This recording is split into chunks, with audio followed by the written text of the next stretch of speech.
Hello and welcome to the Animation Communication Podcast, your source for discussion about animation, film, fandom, and more. So please join our host, I Love Kim Possible a Lot, or KP, for today's discussion. If you like what you hear, please remember to show support by giving a like, follow, as well as subscribing to the main I Love Kim Possible a Lot channel on YouTube. Spread the word, and thank you for being part of our community. This episode contains some mild adult language. Hi everyone, welcome to this week's episode of Animation Communication. What week? I'm not sure because we're just recording whenever. So we have a little bit of a mix-up today because a lot of times we do a lot of people who work in the industry and just general I did music, I did editing, I am a storyboard artist, but we have another person that does online things like me. Kind of. So Rebecca Doodles, who's a Vtuber. So hi, Rebecca, how you doing?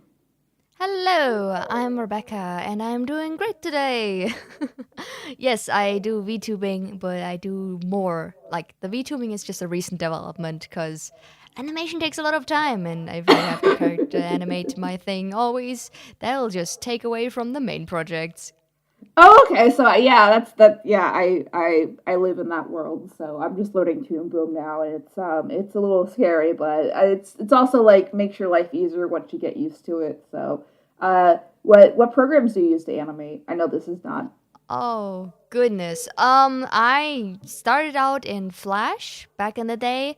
Now I use Adobe Animate, Toon Boom, Blender, and I did a tiny bit of dabbling in Cinema 4D, but yeah, not Oh, my so main all of thing. them, essentially, All of them, yeah. all of If the I can get my things. hands, yeah, if I can get my hands on it, I will try it. And usually there's like a week where I just learn everything, and I think, is this very practical for my workflow? And if it isn't, I'll just drop it. I know how it works, but I don't really need it. Oh, After Effects as well. That's a thing I've been recently really been focusing on.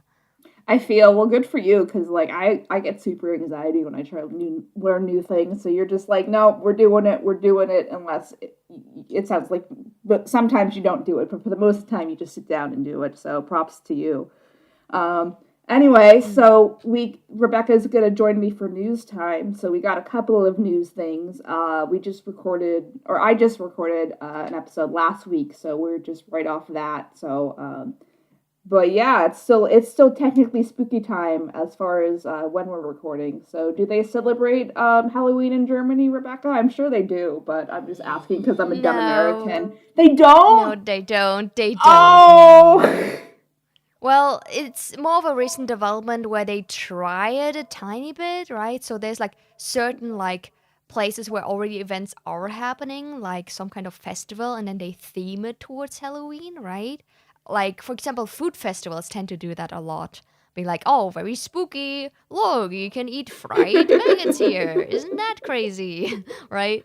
But when it comes to like actual like trick or treating or similar things, you rarely get in a cul-de-sac you get like lucky if you find two houses instead of just one doing it, right? wow. Is there any reason behind that, or is it just more of they just haven't gotten on the Halloween train, or?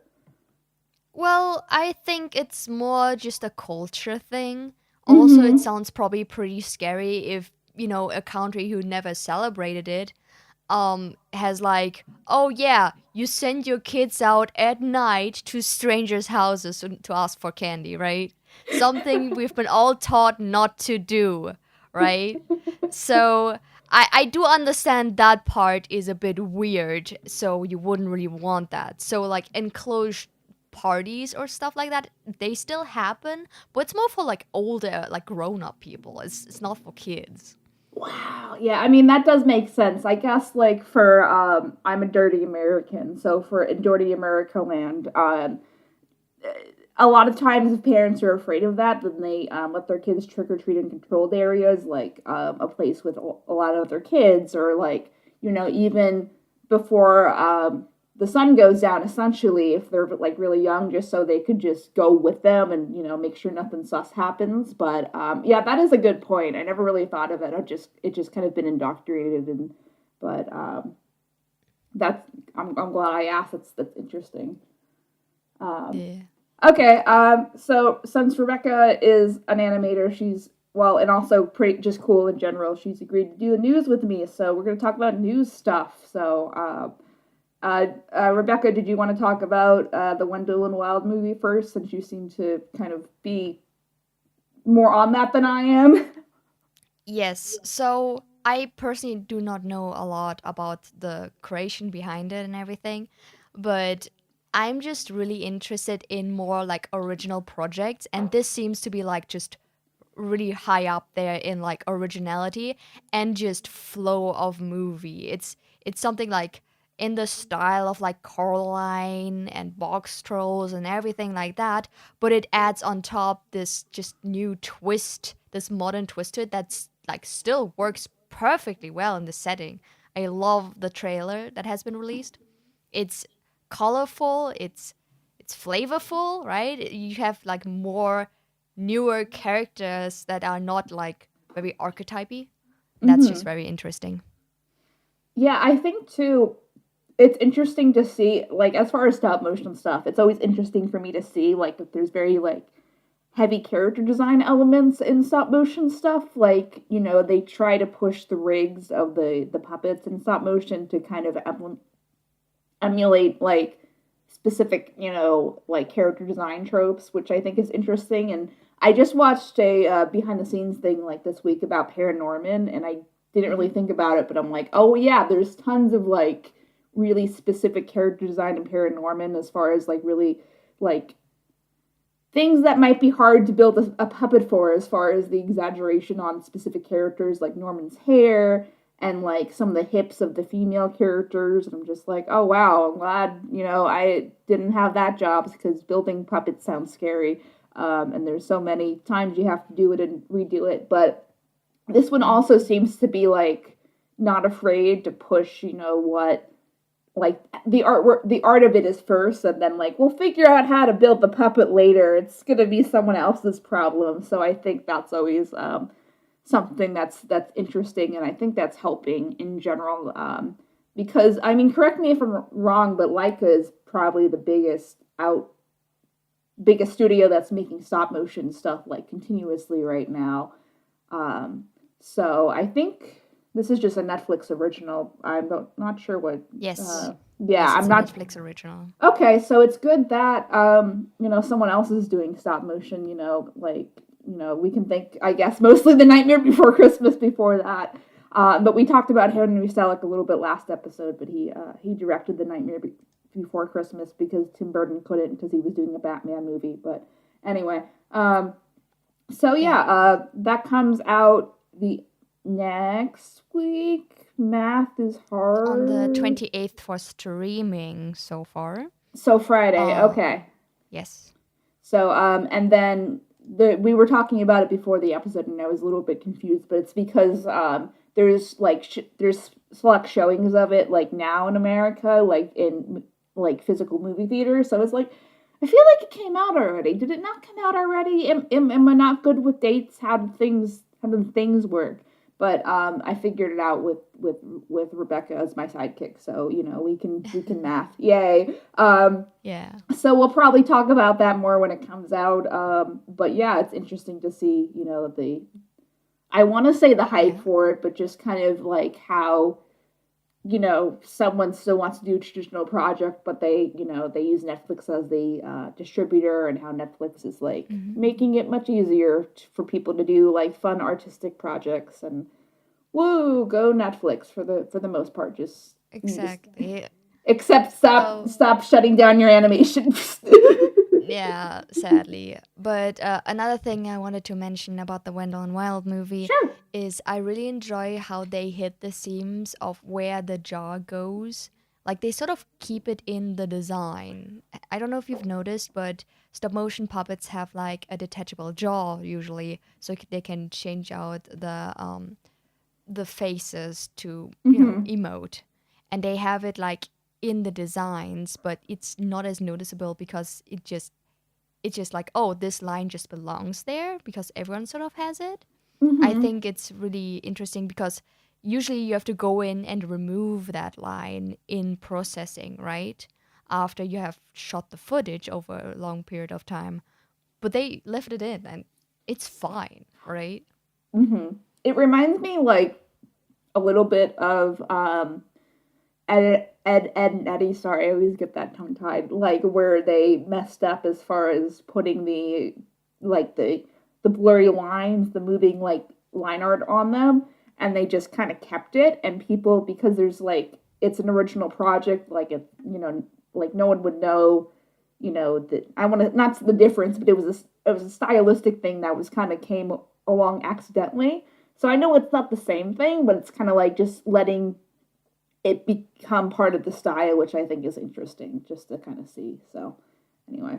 Oh, I thought in Ed and Eddie it was a stylistic choice because for each still frame you would have to draw twice the same frame to have the effect going, right? My So, understanding is like when they were originally making it in the pilot, there was a rendering error, and then they just continue to do it purposely, obviously, for the rest of the show. So, oh, I've something never like seen that. that pilot. Oh, okay. Or yeah, again, I could be wrong. That's just the information on my brain or in my brain. So it. I guess it must have been a frame error as far as overlapping frames or something like that. Anyway, we won't get too technical because I know some of you guys Okay. aren't animators, but Anyway, let's see. And then we can talk more about how Cartoon Network is handling all being dead and all that stuff. So I guess they're not dead, and it's just interesting to see all of the memes that are coming out about this, and it seems like a good PR campaign from what I can tell. Yeah, though I will say I'm a bit confused on like how things went. Like they first took down a lot of shows and then they're coming back up. Like Um, they didn't need to do that, right? It's like I think I think they were just like they were shutting down a lot of shows, and I think it's just like a change of the executives being like we want to do this like executives sometimes are a little bit short focused, or they don't really think about like the long term effects of things, and like point to a point of comparison is like all the Owl House stuff, and how like the Owl House season 3 thing went viral, and like the executives are like, hey, this got 2 million views, do you think we made a mistake? Oh no. So like really weren't connecting like people talking about it online via the popularity of the show, even though like normal people were like, hey, it's popular, people are talking about it, like what are you doing? So, and I'm just like, wow, like really? But I guess when you're a big studio and you're when you're Disney, like the studio, quote unquote, then you're just used to yeah. people about talking you're just used to people talking about the stuff that they like, but not to the anyway. Sometimes people are dumb is the point of the story. But it's interesting. I lost my train of thought. So but yeah, it's It's interesting all to right. see. Yeah, so well, what happened before is there was a Cartoon Brew, which was a or is a website, kind of over exaggerated. Like they assumed, because I don't think they assume. I think they again over exaggerated information, because since Cartoon Network was cutting back, they just assumed it was not going to exist anymore, and it was going to get dissolved into Warner Brothers like animation in general. But Yeah. then like people from Cartoon Network were like, hey, what you talking about? Like, I guess that's technically true, but like we're still here, we're still vibing. And then like the Cartoon Network Twitter just kind of ran with it too, and it's just been interesting to see. So that's kind of my understanding of the story. Yeah, I've just been very confused. Um, though I feel like personally what I'm seeing from everything so far, I think Cartoon Network just doesn't have a future towards what it used to be, right? Mm-hmm. and they have to change with the times, and that's just been really hard on like all the executives who just don't really understand the climate of a lot of things. That's what I've been getting from the whole situation.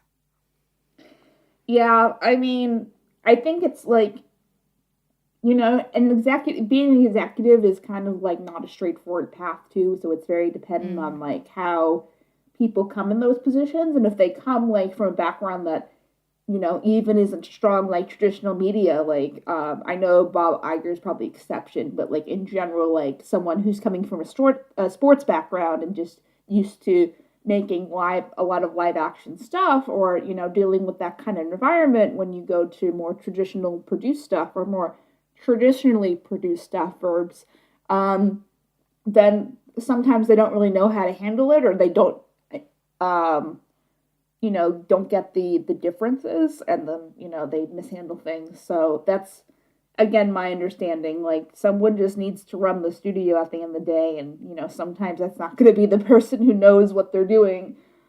Yeah, it, Some, it do be like that, sadly. yeah. All right. Let's see. And I think that's oh yeah, and I was just going to mention this before we move on. Mhm.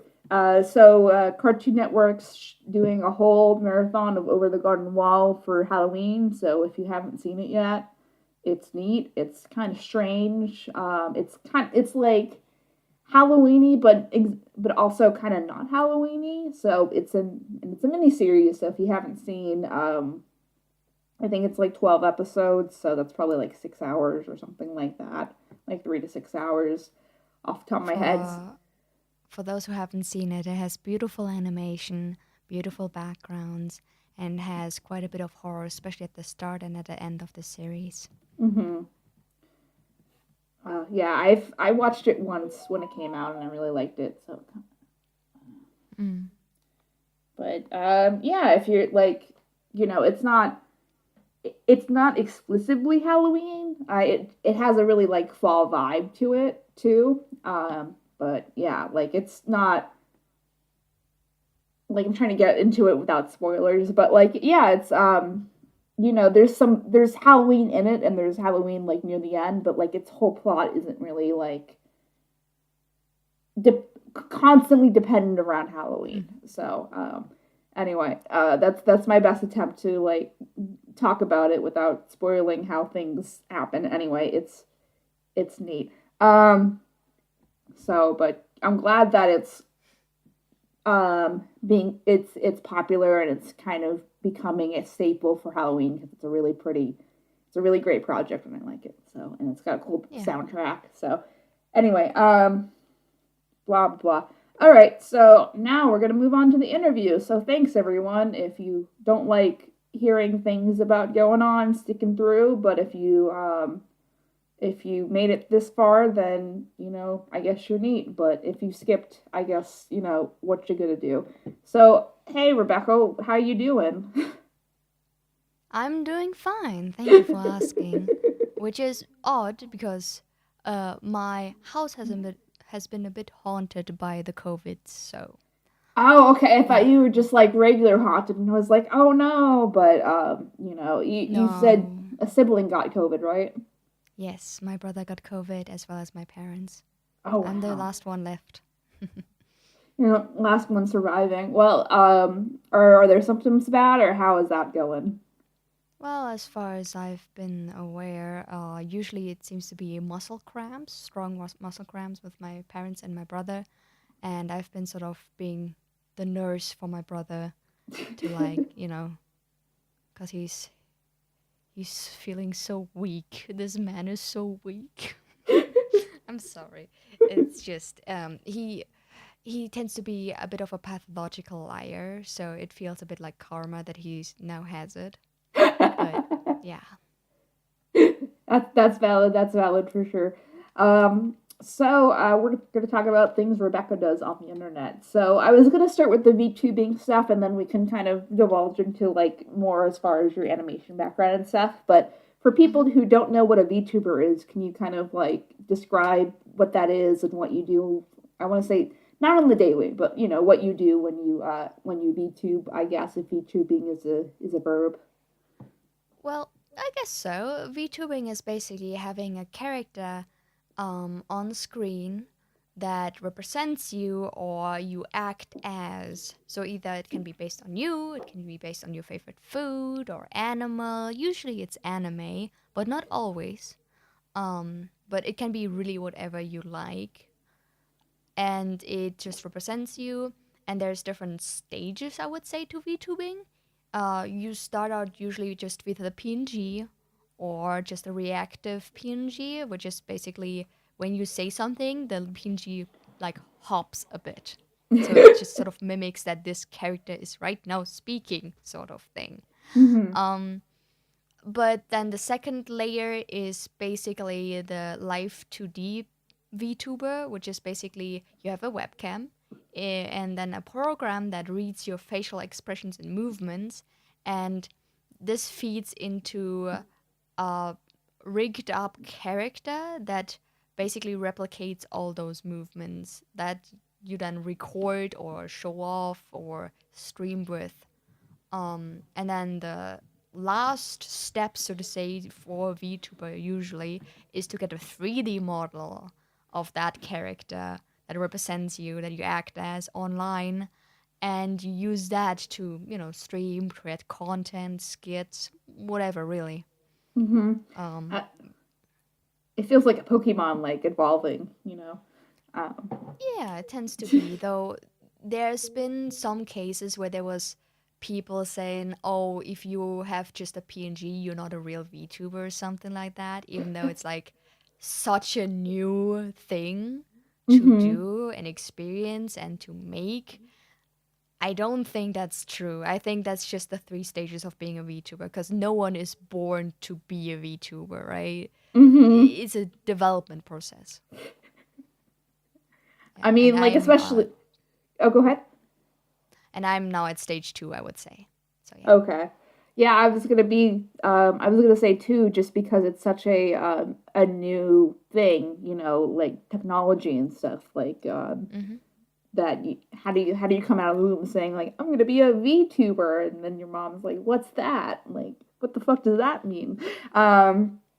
Anyway, that's my bad joke. So I guess so how did you kind of start getting into this? Was this something that, like evolved with your animation stuff, or, this is just kind of like a different thing to do? Or tell me about your what I call it, your heroic origin story. Oh, it's a bit longer, I would say. Because I've been on the internet for like more than 10 years, right? So I always had like my little sort of self-insert character version, and over time it just developed into this blue-haired, turquoise teeth and eyed critter, so to say. And at some point when it came to VTubing, I was just hanging in my normal server with my friends, and one of my other buds who like once in a blue moon basically comes in and is like, "Oh, I'm gonna audition for this one company of VTubers." I'm like, "What the heck is a VTuber?" That was about over a half a year ago now, at the start of this year. Um, and basically they from ground up explained to me, "Oh yeah, so there's this big company, it's kind of like MCNs, if you remember those, multi-network companies, something, and they contract an entertainer, which is the VTuber, into their company, and they stream and create content, and the revenue from that gets taken by them, but also you have an income that is consistent, right? But if you get donated more than this consistent income, they just, grab that, right? So if you're too good, you're probably not gonna have too much fun at one of those VTuber agencies, right? Could have gone indie and just kept all of it, really. But that's just how it is. And so she explained to me that this exists, but of course she didn't say the last part. That's because I researched it, right? Mm-hmm. Um, but she was like, "Oh yeah, these agencies. I'm gonna like audition," and then she showed me her like VTuber thing that she was doing. I was like, "Okay, interesting." So I researched a bit more, and I knew these people existed, but I wasn't quite looking into it, right? Because Mm-hmm. just no time. I got a lot of things on my hands. So I looked at it a bit more and was like, hey, that is actually pretty smart if you're a content creator and you want to show that you do stuff without adding more work to it, Mm-hmm. right? So for example, if I have an update video, I don't have to like put my PNG there that I move around or just straight up physically animate frame by frame movements every time. So yeah, and that's how I started. And then I saw, oops, you can make money on Twitch. And then I started regularly streaming with that model I made myself.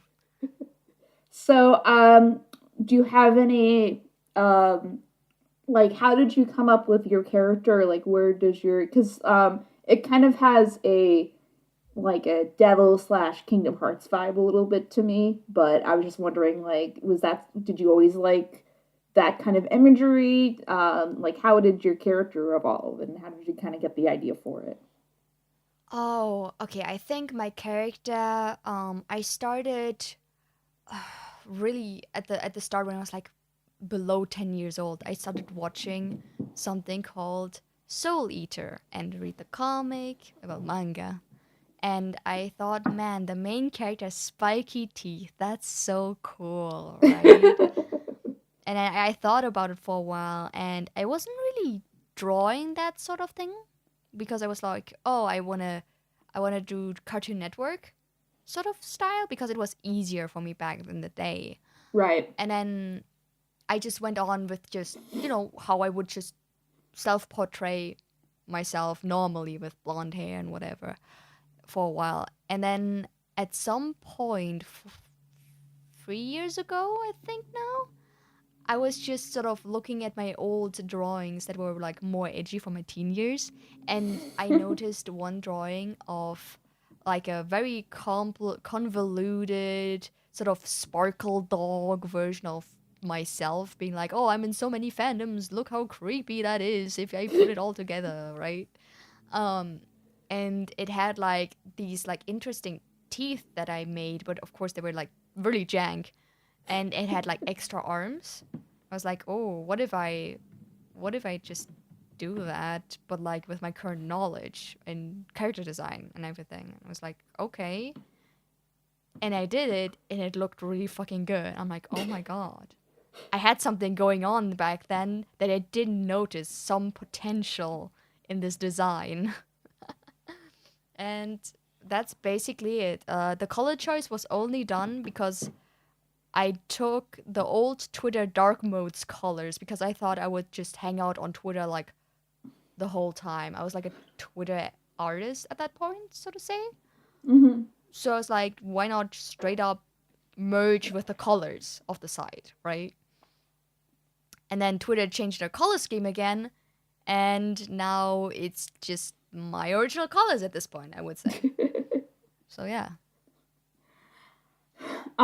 So can you walk like when a day when you're streaming, can you kind of walk me through your day to day as far as like how you get ready, like how what determines what games you're playing, how you interact with the audience, how long you play. Can you just kind of give me like a tour of your day, as far as if you're planning to work on Twitch? Oh, okay.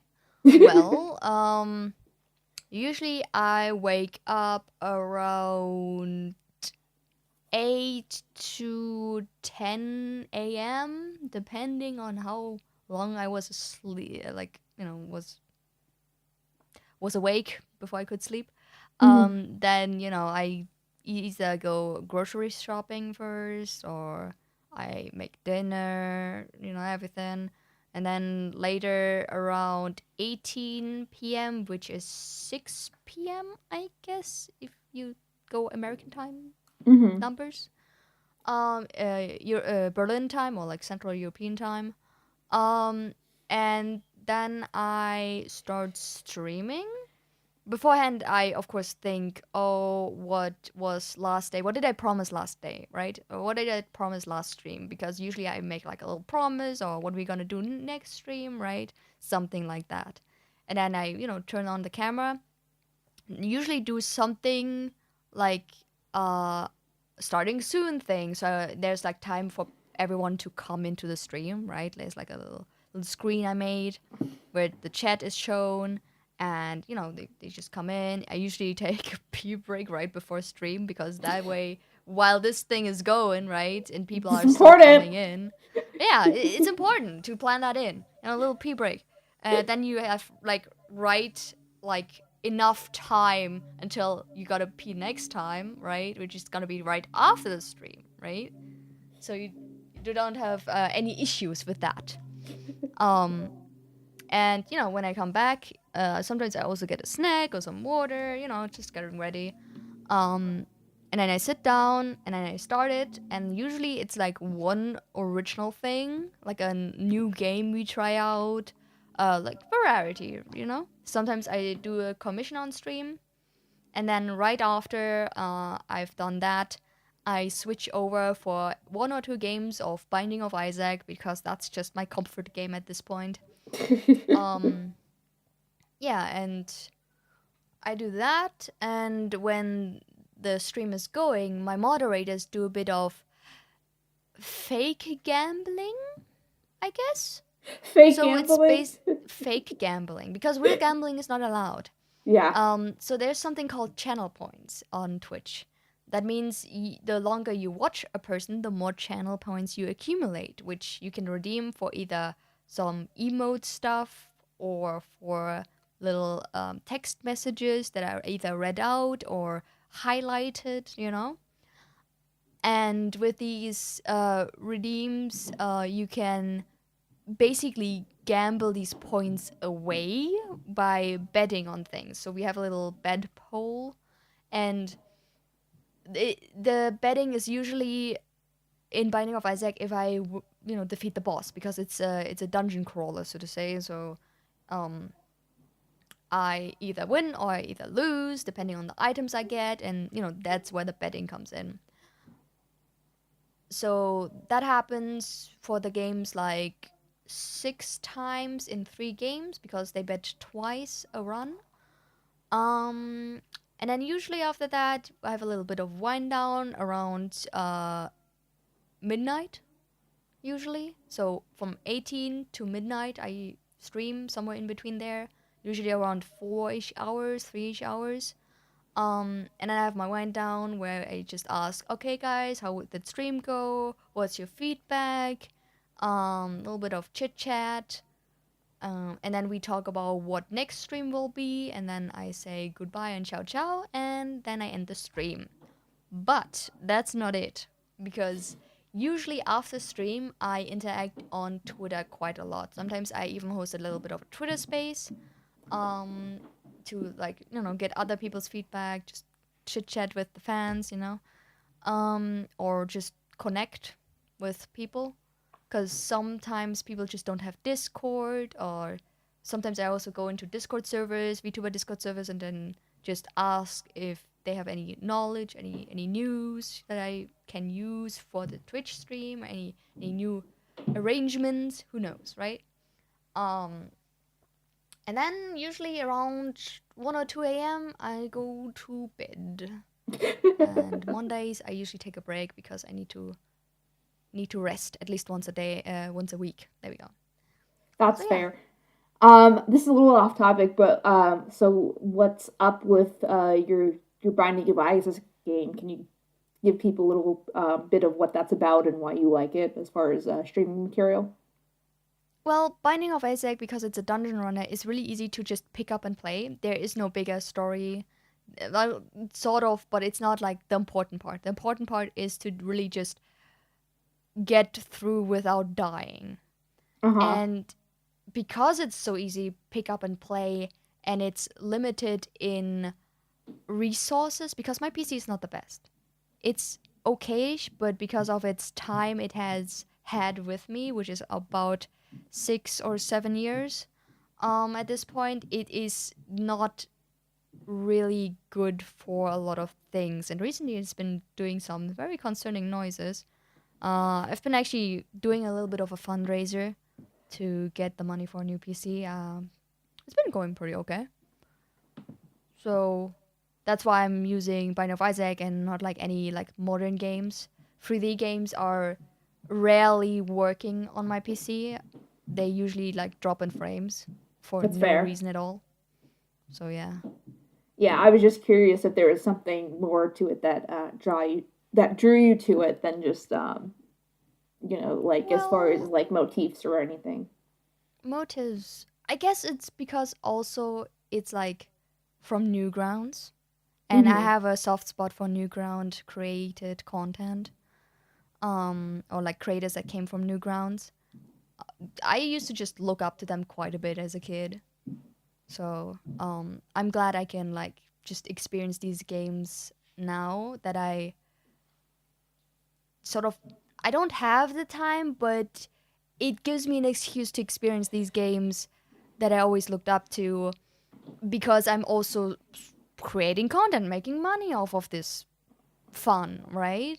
Mm-hmm. Um, Giving myself the situation where I'm allowed to have fun like that has just never been the case because I always needed to work, right? Mm-hmm. So it's a whole thing, right? It's like I'm trying to relive my childhood that I'd never had. That's fair. I mean that's a good reason too because it's not just like supporting a big industry from or not a big industry, a big like studio. You're kind of supporting little man as an artist to another artist, which is I think is Yeah. neat. Yeah. So I guess because I know people will ask, how does the Twitch affiliate program work, and how does that even do the thing? Um.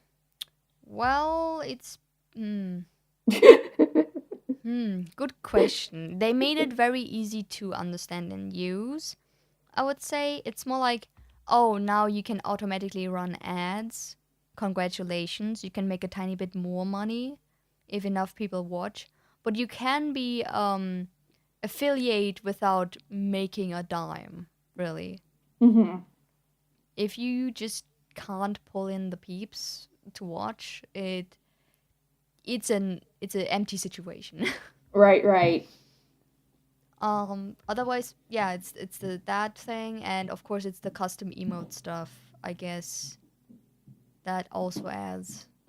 But it's not really that important, I feel like. You only see a real difference if you're like partnered or something. Otherwise it's meh. So is it more like you just start streaming and like you get an automatic email like after, X amount of streams that says like, hey, Twitch wants you to be a partner, or Yeah, something. they made it seem like a game. Mm-hmm. So you get like achievements on Twitch. So a little thing pops up with little confetti and be like, "Congratulations! You found a milestone, or you achieved the milestone. You had 10 consecutive viewers today. Wow! You Whoa, look at have you. 50 followers. Congratulations!" It always goes like that. Mm-hmm. It's really fun at the start, but the more you grow, the less you are interested in the game aspect of Twitch because it seems like a game at the start, and more interested in, okay, can I like afford things from this now or can I not? Is Can this I a have the valid months? path? Yeah, is this a valid path of success and money? Because, you got to support yourself. You can't just, stay in your room all day, play games, and not be able to support yourself from that because otherwise, why not just go outside and work a normal job, right? Right, right. Yeah, So, that yeah. that that makes sense. So it's more about the people donating than anything, and like even though people get really excited about being a Twitch affiliate, it's more column A than column B. Like you need to kind of have a solid audience, I guess, to make it work. Is that kind of basically Yeah, it? exactly. Exactly. Okay. You need to have the people that you usually know that come over, you know? You probably also have like a few people that always comment like, "Oh, hey, good job this time." You know, there's the same sort of group of people that you always know they're there. You need that for your Twitch streams. Otherwise, it's just this sort of zero thing because you Mm-hmm. can get rated by like a popular big person and you can get a lot of viewers in one stream, but if they're not there next month you will just get just as little like viewer money, so to say, right, as you did the month before you get rated. Right, right. So That makes sense. That yeah. makes sense. Yeah, it's just really interesting to me how like things are evolving. Mm. Let's see. Do you have any like highlights as far as your like favorite moments, like not specifically VTubing, but just like anything like making In content on the general, internet? Yeah. oh, I have actually quite a lot of favorite moments. I can't really choose one exact one. Um, Let me start with when I pitched my own cartoon show to Adult Swim. I think that was really fun. Oh wow, wow. Um, Tell me that. I'd love to know about that. okay, so basically, Adult Swim used to have a call-in segment where you could straight up just pitch your own show to them, and they Wow. would have a sort of money grab bag that they would sort of they had like 500 USD, and they would just give it as like a starting point to the person or to the people that seemed more interesting or worthy of the money from calling in to pitch their show. So it's like a starting point to develop your show, so to say, Mm-hmm. right? And I called in and they gave me $50 and then we're like, yeah, so come back if you have more animation. I'm like, oh, okay. But So hey, you know, some people left those they were called I think development meetings. Some people left those without any money. So I felt very lucky that I had the possibility. So do they just have like an open call on the internet that says like, "Hey guys, like give us your ideas," kind of thing? Yes. Or okay, cool. I was Yes. just like, how did that happen? But yeah, that The uh, go ahead. the interesting part was in the same call, two things happened that I didn't expect. I also recorded the whole thing. It's on my YouTube channel if you want to check it out. Um, so basically, the creator of this house has people in it, and normal footage of a bear, I think it's called. Um, this really cool, famous producer and just guy was in the same room listening in while I was pitching my show. And I didn't realize it until I replayed the footage on my YouTube channel that I uploaded it to. And I saw him just sitting there for a hot moment. It was like they accidentally like pulled the camera over without knowing it, right? It's Mm-hmm. just a few frames of him just sitting there looking at his like PC, seemingly looking at the pitch document I sent over. And it felt so weird that there's probably more people in that room when I pitched that I just don't know about, which executives or just creative people were sitting there, right? Mm-hmm. And another thing is one of the people as well that was just hosting it asked me if I called in before. So seemingly my stuff seemed familiar to him, Mm-hmm. even though I never did. So that was like, I don't know if he just was mistaken or if he actually saw my content before at some point. Mm-hmm. It's very interesting because you never know online. Oh yeah, for sure, for sure. Um, I that's just interesting. Do they still do that? No, they That sadly when the merger happened, you know, um, the Adult Swim got reworked a bit, and they basically dropped the streams completely. rip. Um, yeah, sad, Okay, yeah. sad times. Yeah, I was just curious. Yeah. Yeah, that is Um, interesting. So as far as animation, were they talking about like your own personal demo reel, or were they talking about like pitch animation assets kind of thing? well, I did submit before calling. Everyone who calls in has to submit um a pitch Bible of Mhm. like their show, and then it gets shown on screen in that live stream, and I call in and I explain, give them the pitch, the rundown, what does a normal episode look like, and similar things. And Okay, yeah, yeah, that's that. Yeah. yeah. I was just curious. Like, this is like Mm-hmm. I want to pitch a show, so I'm just like, how? Tell me all your secrets. Any Oh. any Ha- other any other fun moments that you'd like to kind of share as yes. far as your artistic journey? Yes. Okay, go ahead.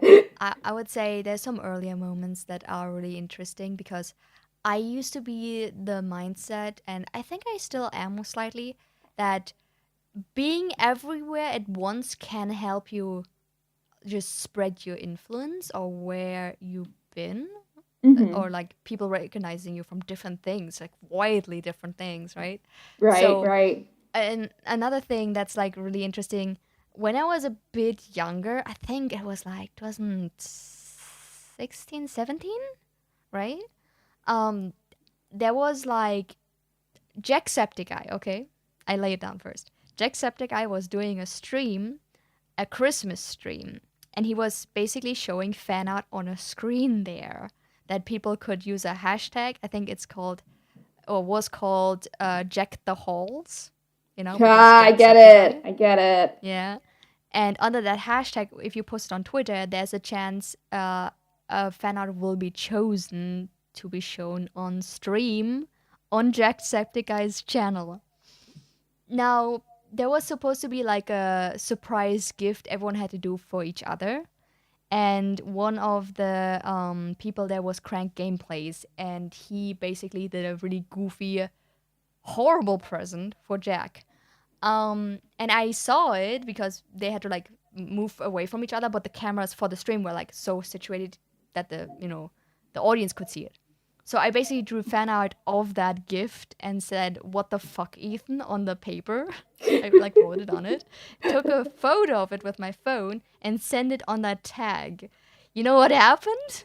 It showed up in the stream, and and and the guy, um, Crank Gameplays, he flipped out. He was like, "No one look at this art! No one look at this art!" I was like, "Oh my god, this could have been my chance, but no one was allowed to look at the art." So yeah, that's one situation that happened back in the day. Uh, That's neat. so yeah, no, like it was a spoiler, and I didn't expect them to pick my art because has to be like some intern or some person in the background picking the art for that TV monitor, right? Hmm. Um, so it is what it is, right? It happened.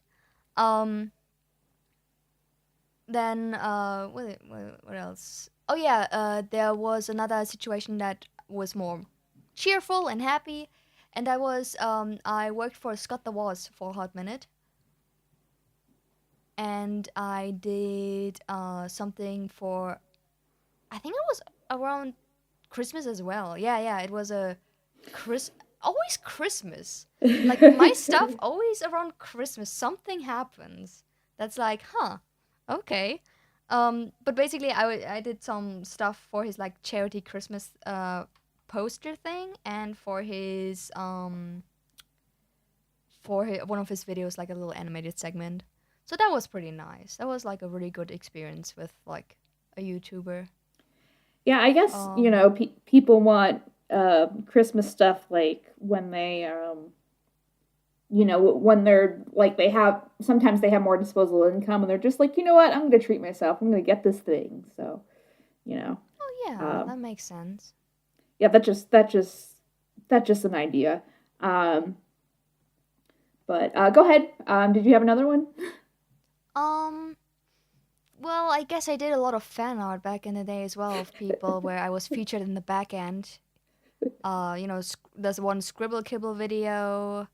Uh, I Hate Everything at the end. I had like my fan arts featured quite a bit. And out of all people, my art was featured in like a Turkey Tom video, and I got interviewed by what's his name, the one with the rainbow glasses, Daf Pina. I got recently interviewed, but the subject wasn't like the greatest because you know what Daf Pina videos are about. So That's fair. That's fair. Oh well, yeah. I didn't realize you've been vibing the whole time, and we've talked about too, like in the past on the show, like sometimes doing content or making content that's around other things people care about. Like I don't know how much no how familiar you are with my stuff, but I started making My Little Pony stuff first. People kind of resonate that sometimes faster than, original art, and it sucks sometimes, but, like that's one of the ways to kind of grow and connect and be like, hey, you're a fan, I'm a fan too, let's be fans together. So it's just kind of interesting to yeah. see. So what hours and what times do you usually stream in case people want to drop in on a stream? Well, around Central European time, 18 or 19 p.m. So 6 or 7 p.m. There we go. If you go with the English thing, yeah. But yeah, I'm actually very much aware of your past with the pony stuff. Oh yeah, I Um, wasn't. I saw you follow me on Twitter, and I was like, oh, she seems cool. I'll follow her back. But I don't know. Sometimes like when we're doing industry people, I'm just like, oh, I gotta explain what a brony is. Oh man. so. uh, no, don't worry about it. I used to actually have a pony fursuit. Um, Oh, okay, you were hardcore. I was hardcore. Yeah, I had a whole Tumblr blog. I had everything. Um, Actually, fun fact. So I actually used to follow you quite a bit before I blew up and stuff, before I hmm became what I'm now. And then at one point I thought, hey, I follow you. That's interesting. What if I unfollow and then refollow? Would you get a new notification? And Yeah, you do. so yeah, I've been just doing that recently, where I'm like, oh, I've been liking this person's content, and I follow them, but now that I have the quote unquote numbers, you could say, um, what if I unfollow and refollow? And a lot of people have been like following me back, you included. So that's just very interesting. Yeah, it's not. I mean, it. I think for some people it's about the numbers, but I think other times too, it's just like once you become a content creator, like there's a different kind of relationship you have with other content creators because you kind of know like some kind of sus fans, or you just kind of have general experiences, or you have more of a general sense of like the do's and don'ts, so it makes people more comfortable. So that's kind of where I am, but like, other people are just like, oh man, look at her numbers, let's do a thing. So I try not to do that because it's just kind of a shitty thing to do. It's like, let's talk about your numbers, but at the same time, sometimes that's the reality of how specific people view specific situations. So, but Well, I feel, go ahead. well, I would say, like, I would love to say, oh, people, there's a lot of people that don't think so, but the majority of people think like that. That's just fact. If you hmm have the numbers, people will just start following you because you have a lot of followers, which is really insane to me. Like for example, I was in a course. One of my friends got me into a course with the dude that made like Spyro, right? Like a hmm professional, like one of the dudes that made Spyro, because there's like multiple, but you know what I mean. And he was like the designer or something for like the main character design, and we were just talking. I was sort of like showing my stuff off, and was like, okay, so I want to go to a studio maybe with this, like pitch my show to some studios because it has developed since the Adult Swim pitch, right? hmm And I was sort of showing off the references, the turnarounds, the character dynamics, and everything. And he was being not very, but quite standoffish at the start. And then at some point, I was clicking onto my YouTube channel to show one of the scenes I worked on, and he saw the numbers accidentally, and he was like, "Oh my god, why didn't you show me this at first?" And suddenly he like flipped on his toes, right?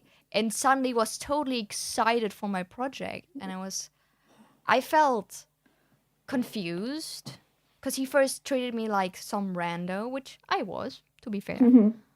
But then suddenly he treated me more familiar, like I'm their friend or something like that. And it's like, I do have a lot of respect for you, sir, but my God, that was a bit quick. You know? Yeah, I feel, and like, I was in LA for like a year and a half before COVID.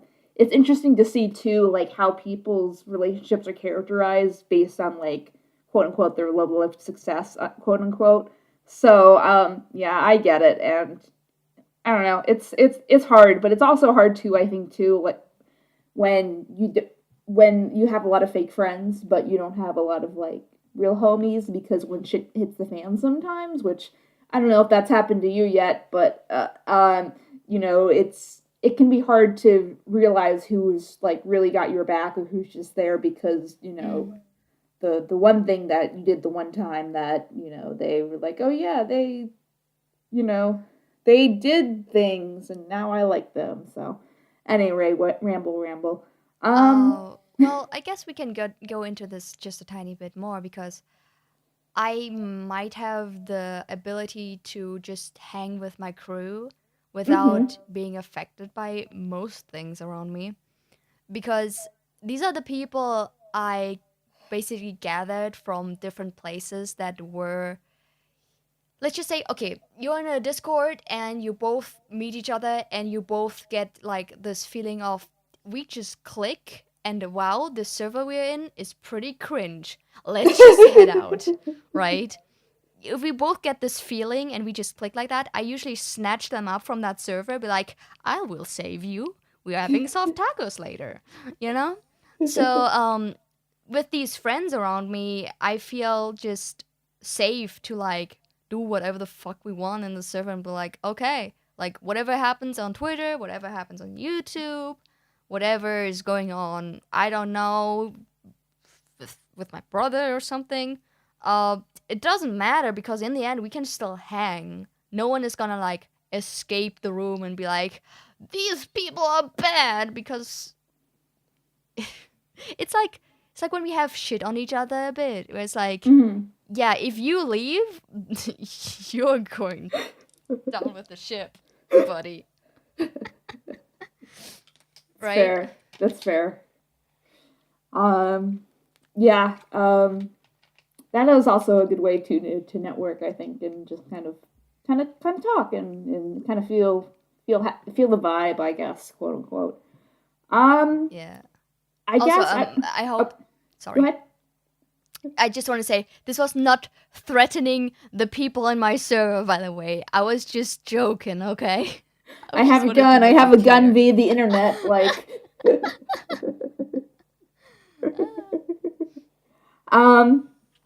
Okay, so I guess we can wrap. Unless, did you have any other specific things that you want to talk about as far as your experience being on the internet and like that?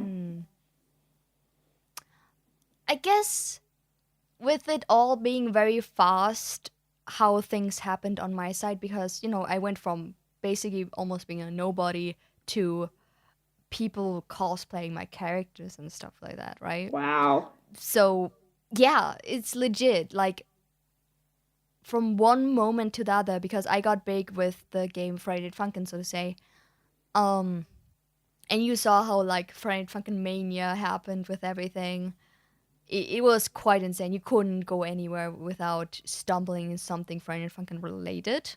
Which doesn't mean it's a bad game, really. It's just the fans just, it's like Undertale all over again, really, when it comes to the fan bases and whatever. And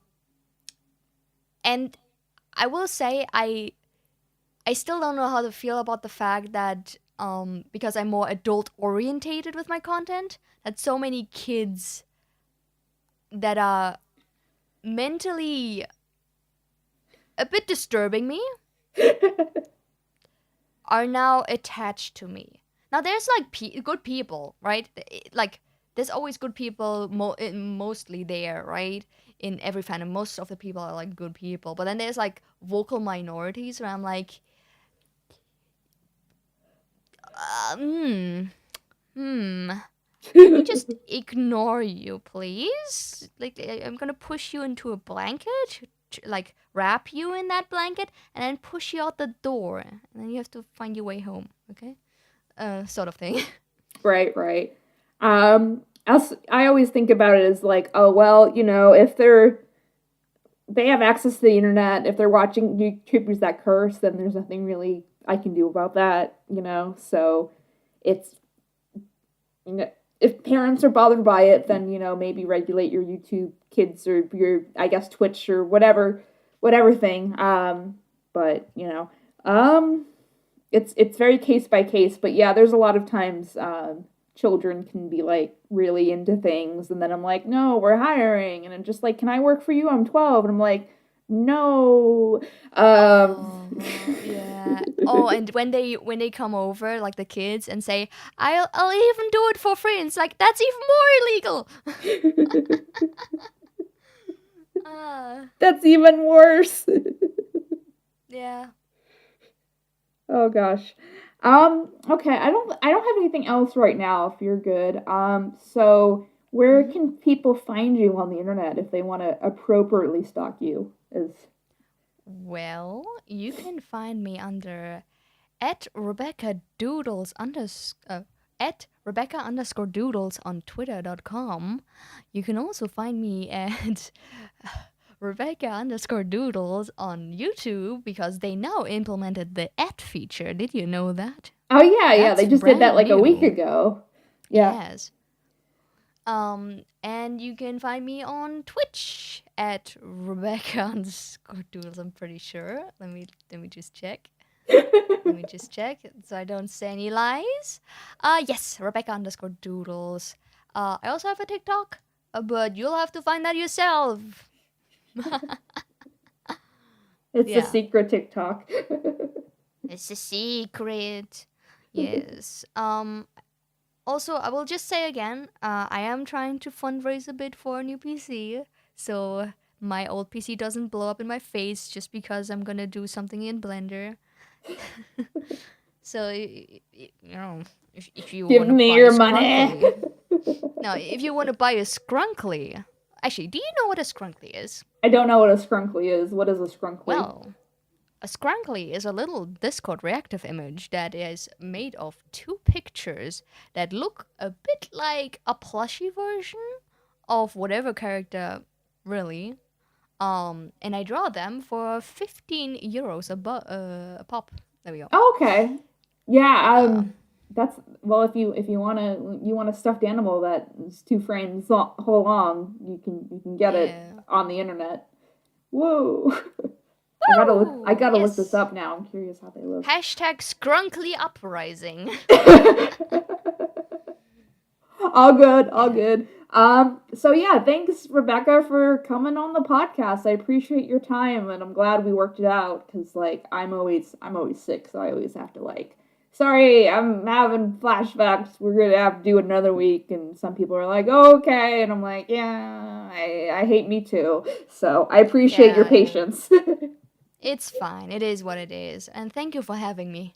Yeah, of course. I'm glad we vibed. It seemed like we vibed well, so I'm glad you Yeah. came on. I'm glad you got to talk, and it's always good, especially to reach out to people that are like nice, but people that also connect with the content is always like a nice little bonus. I'm like, yay, I did it good. I help people laugh and things. So, all right, thanks again, Rebecca, for coming. And if you're new to the podcast, from Rebecca's side or whatever, I Love Kim Possible a lot, or KP for short. I do videos about cartoons and pony stuff every once in a while. So like, comment, subscribe if you want to. And new podcast episodes come out on Wednesdays, usually probably every other week. But we have a big archive if you're new and want to marathon podcast. It's on all of the podcast places, including YouTube, but Spotify or iTunes or whatever the the hell you podcast on your podcast places. But yeah, I appreciate everyone for listening, and thanks again. And you can follow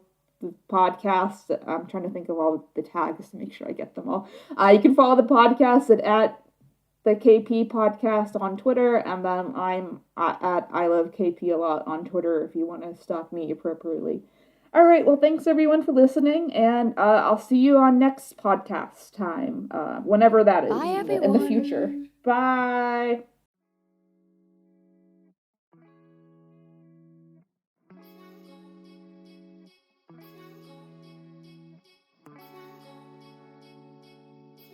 Thank you so much for listening to Animation Communication on YouTube, Spotify, or your favorite podcast provider.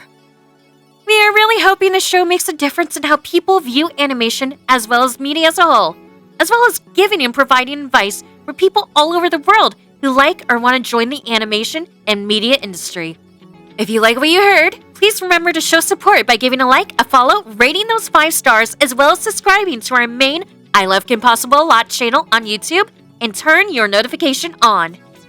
New episodes of Animation Communication come out every Wednesday at 6 a.m. EST on podcasting platforms and 4 p.m. EST on YouTube. You can follow the podcast on Twitter, Instagram, and TikTok at the KP Podcast for information about upcoming guests, episodes, and more, as well as our hosts, KP and Riddle, at I Love KP a Lot and at Riddle Lightning on social media. I'm Kat, and thank you for being part of our community. See you next time on Animation Communication.